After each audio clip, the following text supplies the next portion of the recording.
Hello po sa inyo mga ka-Jansky, kumusta po kayo? At ngayong araw na ito ay meron na naman po tayong bagong ibabahagi sa inyo na kung saan ito po ay mga simpleng paraan para mas lalo pang maka-attract ng good luck na yan sa saping yaman man o pananalapi.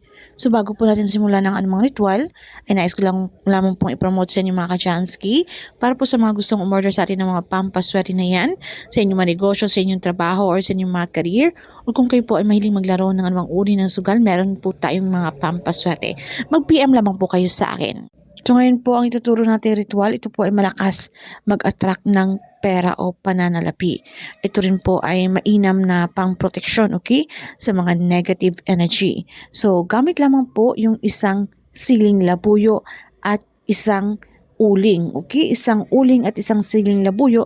Alam nyo ba na itong dalawang ito ay napakamabisa mga ka-Jansky.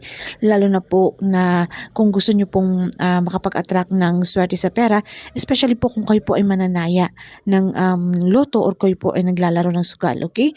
So kinakailangan lamang dito sa mga pampaswerteng ito ay malakas ang inyong paniniwala para mag-work po ito sa inyo. Kasi po meron pong iba na ginagawa naman nila lahat ng tama pero wala naman po silang 100% pagtitiwala dito. Dapat meron po tayong trust, faith, and believe, okay? Na talagang mangyayari tayo po ay positibo. Hindi po ito na curious lamang po tayo na kung mangyayari ba talaga. Dapat wala pong pagkaalinlangan, alright? So ito pong ritual na ito ay gawin lamang po natin sa gabi bago po tayo matulog.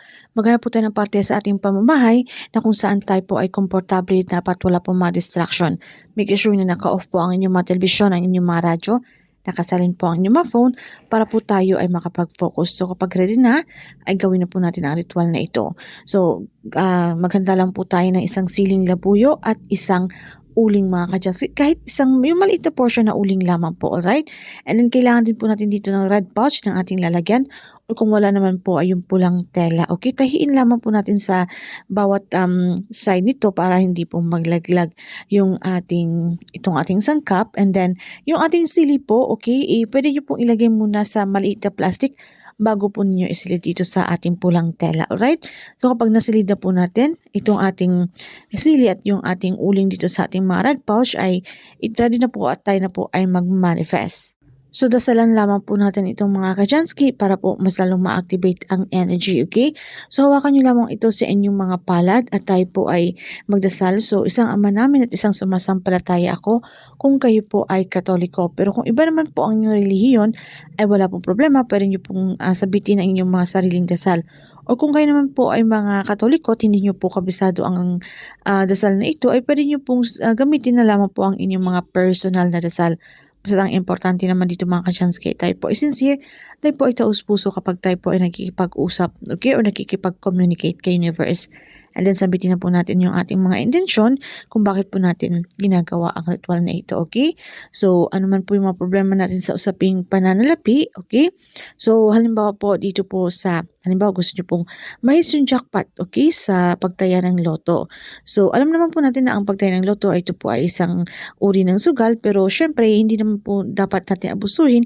Kung meron lamang po tayong mga extra money, okay, pwede po tayong tumaya. And then pag nanalo po tayo, syempre ang tayo po ay makatulong sa ating mga kapwa at sa ating mahal sa buhay, okay? May bahagi rin natin, okay, kung ano man po yung grasyang dumating sa atin.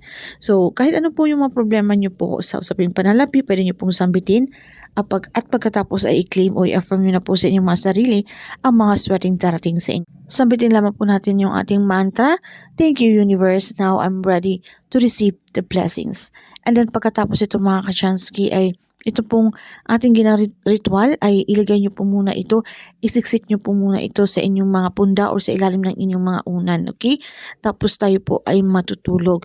So ito po ay dapat malapit po sa inyong mga isipan para po ito po ay mag-connect kay universe habang tayo po ay natutulog para tayo po ay kung ano man po yung ating kahilingan, okay, ay ma-connect po natin ito kay universe. And then pagkatapos sa kinabukasan po, between 6 to 8 a.m. sa umaga, pagkagising po natin, ay kunin po natin muli ito at atin po munang pasikatan sa sikat ng araw para mas lalo pang ma-activate ang energy. Kahit ilang minuto lamang po, okay, para ito po ay mas lalo pang bibisa. Dahil naman po natin na ang sikat ng araw, ito po ay galing sa kalikasan. Ito po ay nabibigay sa atin ng pag-asa. So pagkatapos ito mga ka-Jansky, pwede niyo po itong dalhin.